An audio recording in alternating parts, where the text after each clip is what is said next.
quelle est selon vous surtout celle qui reflète le mieux votre programme électoral. Si vous le voulez bien, je vais céder directement la parole à ITRE+, à la liste du bourgmestre. Monsieur François. Voilà. C'est une proposition, Monsieur Zimmermann, un peu réductrice parce que nous nous intéressons à tout et nous aurions voulu répondre à toutes les questions. D'ailleurs, nous l'avons fait dans le journal local. J'ai, à titre personnel, choisi une question qui me paraissait particulièrement intéressante, d'autant plus que nous sommes ici à Virginal. Citez un projet qui vous tient à cœur et que vous allez réaliser en précisant la manière et le coût. J'ai choisi l'agrandissement et la modernisation de l'école communale de Virginal. Comme vous le savez, nous avons déjà réalisé cet effort pour l'implantation d'ITRE. Et nous en avons fait l'un des établissements scolaires parmi les plus agréables et les plus modernes de la région. Nous avions obtenu pour cette réalisation un subside énorme de 1 750 000 €. Nous allons donner aux petits Virginalois et à leurs enseignants, à eux aussi, de meilleures conditions de travail. Il y a eu plusieurs étapes importantes dans ce projet. Nous avons récupéré la cure. Cela n'a pas été facile. Il a fallu trouver un autre logement pour monsieur le curé qui lui plaise et qui réponde aux exigences de l'évêché. Aujourd'hui, le dossier a pratiquement terminé son cheminement administratif. Le bureau d'études a terminé son travail et les plans du bâtiment rénové ont été même présentés aux enseignants et aux parents d'élèves. Nous allons bientôt commencer les travaux qui comprendront la création d'un réfectoire, de sanitaires et de 3 nouvelles classes modernes et lumineuses. Un bureau sera prévu pour la direction de l'école, puisque vous savez, ITRE et Virginal disposeront de direction d'école autonome très bientôt. Vous êtes au bout? Non, pas encore. Alors vite, hein, parce que sinon les autres vont prendre beaucoup de temps aussi. Ce qui permettra une plus grande proximité entre la direction, les enseignants, les élèves et leurs parents. Coût 503 521 €, TVA comprise, et j'espère que les travaux seront réalisés pour la rentrée 2013. Alors, première chose que je devais vous signaler, Monsieur François avait 1 minute pour dire tout ça. Ne vous inquiétez pas les autres, il a dépassé son temps de parole. Vous aurez droit à plus également. 2 minutes pour Monsieur de Brûle ou Madame, tout simplement pour nous dire quelle est la question qui reflète le mieux votre programme électoral. Eh bien, après... oui. Ce n'était pas compté dans le temps, rassurez-vous. Après réflexion au sein de notre groupe, nous avons choisi la question numéro 2. La question numéro 2, c'est l'aménagement du Grand Clauzin. Pourquoi avons-nous choisi cette question ?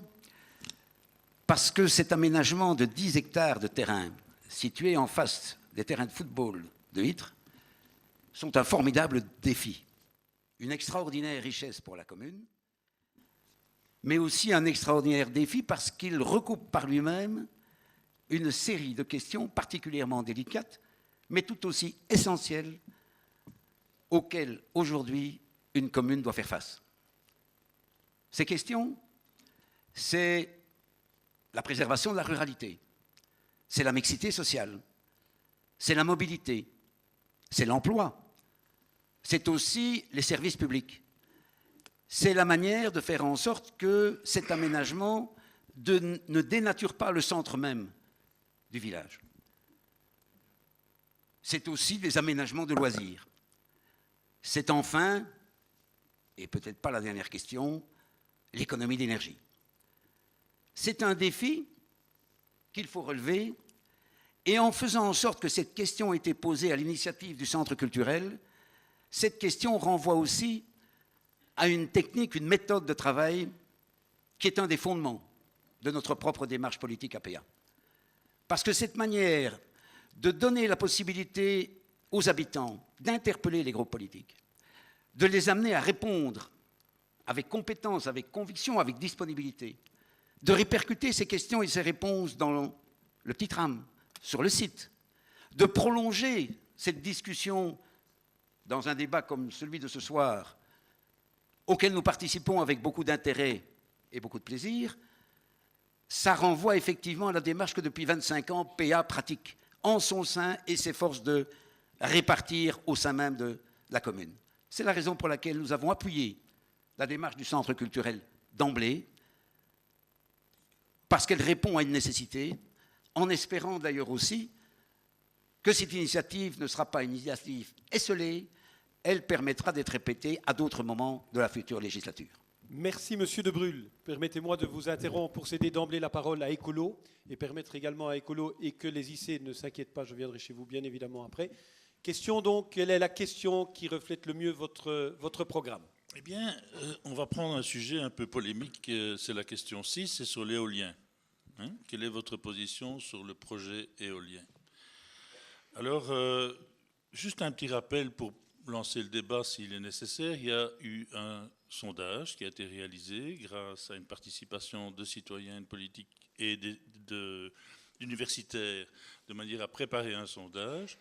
Ça a été envoyé à 399 personnes et ceux qui ont répondu, il y a eu 65% qui sont plutôt positifs et 35% plutôt négatifs. Alors, je veux revenir avec ça parce qu'on a vécu ici des dégradations de climat, principalement dans la vallée. Le Parti écolo a cette spécificité de ne pas être que local, mais d'être plus que local, régional et mondial, si vous voulez bien me laisser exprimer dans ce sens-là. Les dégradations du climat sont absolument catastrophiques et je vous invite à voir les statistiques. Depuis une vingtaine d'années, la situation s'empire de manière effroyable et effroyable dans des zones les plus pauvres de ce monde. Donc nous avons notre part à jouer.